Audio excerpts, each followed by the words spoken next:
ভগবান ব্রহ্মা নাকি তার নিজের কন্যা সরস্বতী দেবীকে বিবাহ করেছিলেন। এ ধরনের মিথ্যা কথা বলে সনাতন ধর্মকে বদনাম করার চেষ্টা চলছে অনেক দিন থেকে।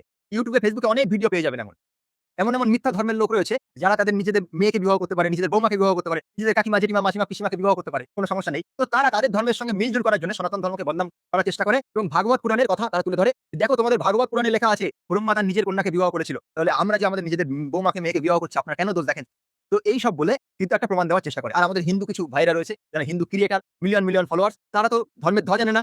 হরে কৃষ্ণ বলে ভিডিও বানানো শুরু করে দেয়। তাতে করে মনে করে যেন বিশাল ধর্ম বুঝে গেছে। তারা আবার এই কথাটাকে ধামাচাপা দেওয়ার জন্য তারা বলে, দেখো এই যে ভাগবত মহাপুরাণে এখানে যে কথা লেখা রয়েছে এটা একটা সৃষ্টিবিদ্যার কথা লেখা রয়েছে বলে নিজেরাও বোঝে না, লোকেও বোঝাতে পারে না, একটা গাল গল্প তুলে দিয়ে বোঝানোর চেষ্টা করে। কিন্তু বাস্তবে এখানে কি লেখা আছে আমি আপনাদের পুঙ্খানুপুঙ্খভাবে আজকে দেখাচ্ছি এবং আমি আপনাদেরকে প্রয়োগ করে দিচ্ছি যে ভগবান ব্রহ্মা তার নিজের কন্যা সরস্বতী দেবীকে বিবাহ তো করেননি, বরং যে ঘটনা ঘটেছে যেটা আপনাদের মানে আশ্চর্যচকিত হয়ে যাবেন, যে যারা বিধর্মীরা বদনাম করে সেই বদনামও কেটে যাবে। আপনারা ধ্যানপূর্বক দেখুন ভিডিও। তো এই হচ্ছে ভাগবত মহাপুরাণ।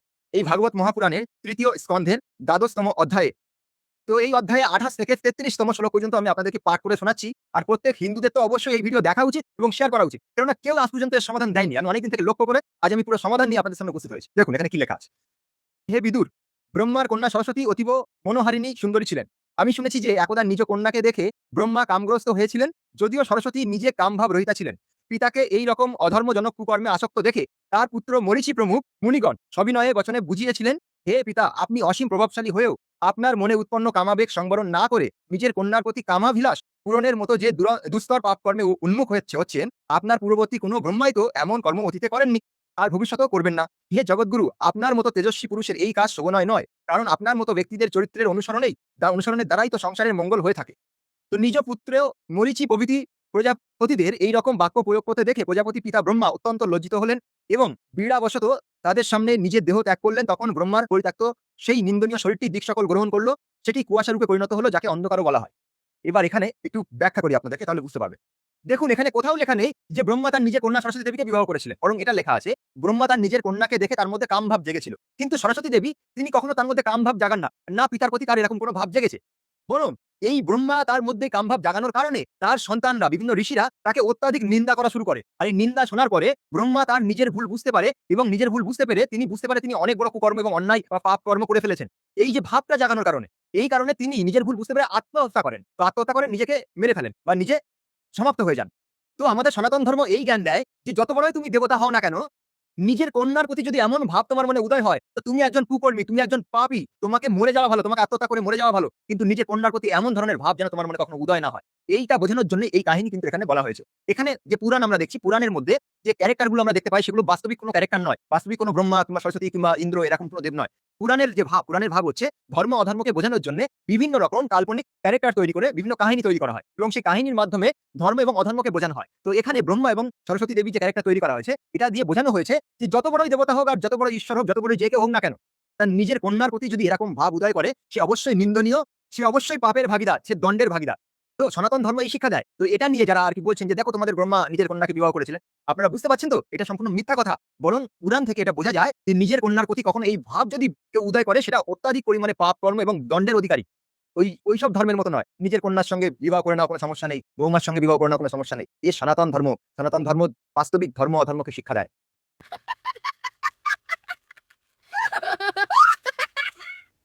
ব্রহ্ম সম্পর্কে রুদ্র সংহিতা সেকশন 2.2 তে কি আছে? আমি অনেকবার সতীর চেহারা অবলোকন করলাম। উনি নিজেকে সম্পূর্ণভাবে থামাতে পারলেন না। বাংলা অনুবাদ করতেও আমি যথেষ্ট করছি আমি এখানে। এই যে অন্তিম মুহূর্তের যে অবস্থানটা, এখানে উনি সম্পূর্ণভাবে হেল্পলেস হয়ে গেলেন, থামাতে পারলেন না। কি হলো? বীর্যপাত হলো, 4টা ভূমিতে এটা পড়লো। তার চেহারা দেখা মাত্রই ব্রহ্মার এই যে বীর্যপাত হলো। আমাদের প্রশ্ন হচ্ছে, যারা ব্রহ্মাকে ঈশ্বর হিসেবে মনে করেন, আপনারা কিভাবে এটা ব্যাখ্যা করবেন? এই ব্যাখ্যা আপনাদের কাছ থেকে আমরা জানতে চাচ্ছি। এখানে আসলে কি হচ্ছে? এখানে একজন সতী তার সুন্দর চেহারা দেখা মাত্রই এই ব্রহ্মার বীর্যপাত হলো, আপনারা ব্যাখ্যা দেবেন আসলে এখানে কি হচ্ছে? ব্রহ্মা জন্ম দিল সরস্বতীকে, আর সেই সরস্বতী বিয়ে করলো আবার কাকে? ব্রহ্মাকে। এবার বলুন, এতে পিতামহ ব্রহ্মার গায়ে দাগ লাগছে কিনা? যাকে আমরা মা সরস্বতী বলছি, তাহলে বাবাকে কে বিয়ে করেছে? মা সরস্বতী। শ্রীমৎ ভগবতমে আছে ব্রহ্মার এক কন্যা ছিল যার নাম ছিল বাক, যার জন্ম হয়েছিল তার নিজের শরীর থেকে, ব্রহ্মার শরীর থেকে। এবং সে কি করলো, ব্রহ্মাকে তার দিকে জনশক্তিতে আকৃষ্ট করলো। সেই কন্যা কিন্তু তার দিকে আকৃষ্ট ছিল না। এই যে তাদের পিতার যে অনৈতিক কাজ, এই কাজগুলো দেখে ঋষি বা মনীষী যারা আছেন, এখানে প্রধান হিসেবে আছেন, তারা বললেন অত্যন্ত রেসপেক্টের সাথে, ও পিতা, এই যে কাজটা আপনি করলেন, এটা অন্য কেউ কোনোভাবেই কখনো এটা করেনি। আপনার যে পূর্ববর্তী আবির্ভাব ছিল, এইভাবে আপনি কখনো এটা সেটা করেননি। পরবর্তীতেও ভবিষ্যতেও কেউ এরকম করবে না। এই বিশ্ব ব্রহ্মাণ্ডে আপনি হচ্ছেন সেই পরমেশ্বর। তারা প্রশ্ন করছেন যে কিভাবে এটা আপনি আপনার নিজ স্বীয় কন্যার সাথে জনশক্তিতে পড়ে এই যে আপনার অভিলাষটা আপনি এখানে দেখাচ্ছেন। এটা হচ্ছে ব্রহ্মার কাছে তাদের প্রশ্ন। এই পরমেশ্বর বিশ্ব ব্রহ্মাণ্ডের যে ঈশ্বর ব্রহ্মা, ত্রিমূর্তির একজন, তার পরিচয় এইসব আপনাদের ধর্ম পুস্তকে এগুলো আপনারা পান, আপনাদের পুরাণে, আপনাদের ইতিহাসে এইগুলো আপনারা বিশ্বাস করে যান। আমরা জানতে চাইবো, আপনাদের কাছ থেকে আমরা শুনতে চাইবো এগুলোর কি অর্থ, কি ব্যাখ্যা। ब्रह्मा ने आसक्त होकर अपनी पुत्री से संभोग किया और एक पुत्र को जन्म दिया जिसका नाम मनु पड़ा। यही मनु दुनिया का पहला व्यक्ति माना जाता है। मनु ही ब्रह्मा की पहली संतान माना जाता है। और फिर इसी मनु ने अपनी माता यानी कि शत्रुपा के साथ संबंध स्थापित करके इस मनुष्य समाज को डेवलप भी किया। ऐसा मिलता है पुराणों में, ये मैं नहीं कह रहा हूँ, आप इसको बिल्कुल अन्यथा ना लें। ভাই বোনের বিশ্বে বিবাহ শ্রীকৃষ্ণ নিজের বেটাও করেছে, শ্রীকৃষ্ণের বেটা ছেলে। দেখেন কি বলছে স্ক্রিনে, শ্রীমদ ভাগবত মহাপুরাণ স্কন্দ 10 অধ্যায় 61 শ্লোক সংখ্যা 23। ভগবান শ্রীকৃষ্ণ শ্রী রাধাকে নাকি জোরপূর্বক বলাৎকার করেছিল, বলাৎকার। দেখুন, এমনই কথা পুরাণে লেখা রয়েছে। দেখুন, যে শ্রীকৃষ্ণজি, যার জীবন চরিত্রে কখনো কলঙ্ক লাগানো সম্ভব নয়, মহর্ষি দয়ানন্দ সরস্বতীজি সত্যার্থ প্রকাশ নামক পুস্তকে তিনি উল্লেখ করছেন যে শ্রীকৃষ্ণজি চরিত্র আপ্তপুরুষের মতো। মানে আপ্তপুরুষ মানে কি, যিনি জন্ম থেকে মৃত্যু পর্যন্ত একটা পাপ করেননি। তো সেই শ্রীকৃষ্ণের নামে এরা লাঞ্ছনা লাগাচ্ছে। পিতামহ ভীষ্মজি মহাভারতে বলছেন যে শ্রীকৃষ্ণের মতো এত পবিত্র, শুদ্ধ, এত জ্ঞানী, বেদজ্ঞ, যার চরিত্রে কখনো কোনো কলঙ্ক নেই, এমন ব্যক্তি আমার জীবনে আমি দেখিনি, না ভবিষ্যতে এমন কেউ জন্মাবে। তো এমন শ্রীকৃষ্ণ, সেই যোগেশ্বর শ্রীকৃষ্ণের নামে এত বড় লাঞ্ছনা, এত বড় নোংরা কথা বলতে একটু দ্বিধাবোধ করেনি এই শিবপুরাণ। দেখুন, এই শিবপুরাণের ধর্মসংহিতার নবম অধ্যায়ে 1057 নম্বর পৃষ্ঠাতে লেখা রয়েছে। দেখুন, তৎকালে রাধা নাম্নী কোনো কামিনীকে সাহসপূর্বক বলাৎকার করিয়েছিলেন শ্রীকৃষ্ণ, করিয়াছিলেন। রাধাকে তিনি বলাৎকার করেছিলেন সাহসপূর্বক। তাহলে আপনারা চিন্তা করুন কত বড় লাঞ্ছনা লাগিয়েছে। তো আপনারা কি ভাবছেন যে মুসলমানরাই এবং খ্রিস্টানরাই আমাদের শ্রীকৃষ্ণ শ্রীরামকে নিয়ে কটূক্তি করেছে, কলঙ্ক লাগানোর চেষ্টা করেছে, দুর্নাম করেছে, অপপ্রচার করেছে? আপনাদের এমন মনে হয়, তাই না? তো আপনাদের চোখের সামনে থেকে একটা অন্ধকাররূপী পর্দাকে আমি সরাচ্ছি, যেটা আপনারা কখনো কল্পনা করতে পারবেন না। দেখুন, এটা হচ্ছে শিবপুরাণ। এই শিবপুরাণে শ্রীকৃষ্ণ, শ্রীরাম এবং বিষ্ণুদেবকে নিয়ে এত নোংরা কথা লেখা রয়েছে, এত নোংরা কথা লেখা রয়েছে যে তার 1% মুসলমান কিংবা খ্রিস্টানরা কিন্তু বলে না। তাহলে আপনারা চিন্তা করুন যে পুরাণের মধ্যে এমন কি লেখা রয়েছে যার 1% এখন মুসলমানরা বলতে পারেনি। মানে এত খারাপ কথা লেখা রয়েছে বিষ্ণু এবং শ্রীরাম এবং শ্রীকৃষ্ণ সম্পর্কে, যে আপনারা কখনো কল্পনা করতে পারবেন না। আপনারা ভাবছেন যেটা সম্ভব। দেখুন, এটা আমার মুখের কথা নয়। দেখুন, নবভারত পাবলিশার্সে আচার্য শ্রী পঞ্চানন তর্করত্ন কর্তৃক সম্পাদিত পুস্তক, খুব অথেন্টিক পুস্তক এটা। তো এই শিব পুরাণে দেখুন কি লেখা রয়েছে। আমি কেন আপনাদেরকে বারবার বলি যে পুরাণকে ত্যাগ করুন, পুরাণকে ত্যাগ করুন, বেদের ছায়াতলে আসুন, কেন আপনাদেরকে বলি, আপনারা এই প্রমাণ থেকে বুঝতে পারবেন। দেখুন, এখানে ধর্মসংহিতা, শিবপুরাণের ধর্মসংহিতাতে নবম অধ্যায়ের 51 নম্বর শ্লোক থেকে আপনাদেরকে পড়ে শোনাচ্ছি। দেখুন, ভগবান বিষ্ণু পুরাকালে প্রজাপতি ছিলেন। তিনি দারুণ যুদ্ধে দৈত্য প্রধান ভাতৃগণকে নিহত করিয়া তাহাদিগের স্ত্রী সকল অপহরণপূর্বক পাতালে গমন করিয়াছিলেন ও তথায় তাহাদিগের সহিত বিবাহ করিয়া নিরতিশয় প্রীতি লাভ করেছিলেন। দেখুন, এর মানেটা কি দাঁড়ালো? দেখুন, ভগবান বিষ্ণু পুরাকালে তিনি প্রজাপতি ছিলেন, তিনি দৈত্য প্রধান ভাতৃগণকে হত্যা করে তাদের স্ত্রী সকলকে অপহরণ করে, ভালো করে লক্ষ্য করুন, অপহরণ করে তাদেরকে নিয়ে পাতালে চলে গেলেন। পাতালে গিয়ে তাদের সঙ্গে নোংরামি করলেন, নোংরামি করে তিনি প্রীতি লাভ করেছেন। প্রথমে ভগবান বিষ্ণুর চরিত্রে লাঞ্ছনা লাগালো শিবপুরাণের মাধ্যমে। তারপরে দেখুন কি বলছেন। এবার দেখুন ভগবান রাম সম্পর্কে কি বলছে। দেখুন, অনন্তরিণী ত্রেতাযুগে রামরূপ ধারণ করিয়া জানকীকে ভার্যারূপে পরিগ্রহ করিয়াছিলেন, কিন্তু তাহার অধিককাল সহবাস না হয় ইহার ইন্দ্রিয়গণ তৃপ্তি লাভ করিতে পারে নাই, স্বয়ং ও ধন সম্পত্তি ও পুত্র সম্পত্তিতে তৃপ্তি লাভ করেন নাই। সেই কারণে কলিযুগে মথুরা নগরে, এইবার দেখুন বলছে কি যে রামরূপে জন্মগ্রহণ করেন, ওই বিষ্ণুই রামরূপে ত্রেতাযুগে তিনি জন্মগ্রহণ করেন।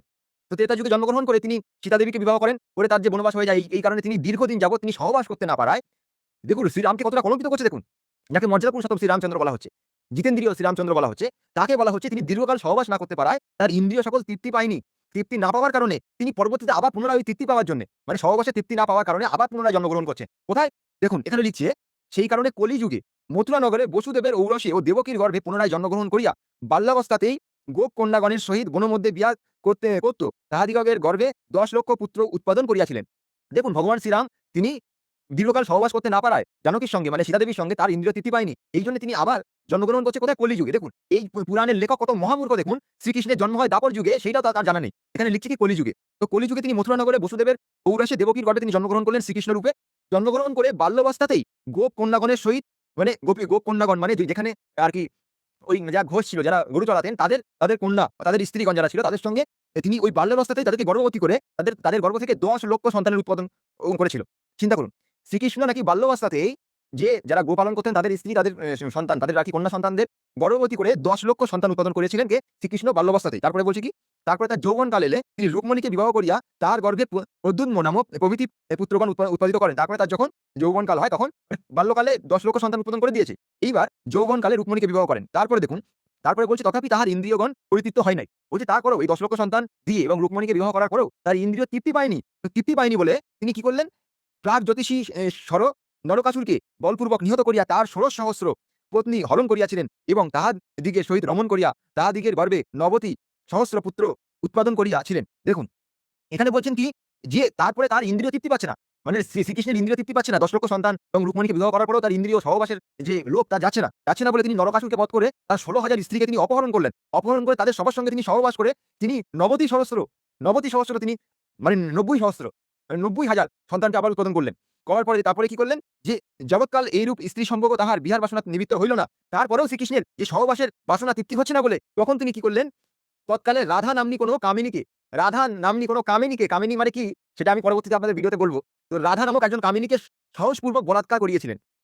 তথাপি কাহার পরস্ত্রী ও লাম্পট্য নিবৃত্ত হইল না। এত কিছু করার পরে তিনি তৃপ্তি পাচ্ছেন না বলে যে কামিনী রাধাকে তিনি বলাৎকার করলেন। বলাৎকার করেও তার পরস্ত্রী গমন এবং লাম্পট্য তার তৃপ্তি হচ্ছে না। কার কথা বলছে যে বিষ্ণু সেই রাম হয়েছিল সেই কৃষ্ণ হয়েছিল।